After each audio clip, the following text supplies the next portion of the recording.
na ritual na simpleng gabay at simpleng pamamaraan na makakatulong sa inyo. At kung baguhan ka sa channel na ito, ay huwag kalimutang mag-subscribe at pindutin ang notification bell para lagi kang updated sa tuwing may bago akong videos na i-upload. Ang ituturo ko sa inyo na isang spell, gawin ninyo bago kayo matulog sa gabi. Sobrang napaka-epektibo po ito.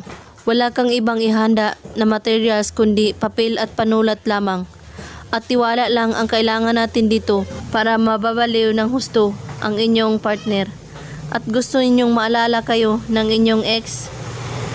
Gusto ninyong ma-realize ng inyong ex na sobrang mahal na mahal niya pa rin kayo. Pwede mo rin itong gawin sa kanya.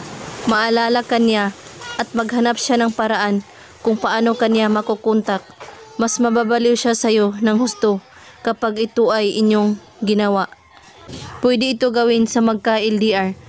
Napaka-epektibo po ito dahil lagi ko itong ginagamit sa aking partner. Napakasimple lang po ito gawin ang ritual. Gawin ito bago ka matulog sa gabi. Magfo-focus ka at iisipin mo siya. At isulat mo ang pangalan niya at apelido. At isunod ang hiling na, mababaliw ka sa akin ng sobra-sobra. 11 times po ninyo ito gagawin. At isusulat sa papel.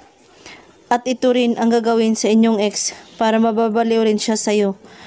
Banggitin mo ang pangalan niya at apelido at hiling na kukontakin mo ako ngayon na. Hindi ka makakamove on sa akin magpakailanman. Pangalan at apelido niya at ang hiling. 11 times mo ito gagawin. Pagkatapos ilagay ito sa inyong unan at kunin ito kapag ito ay tumalab na at ibaon ito sa lupa.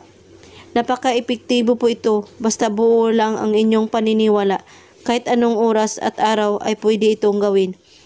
At kung may katanungan po kayo ay magko-comment lang po sa baba. Maraming salamat sa panunood. God bless us all.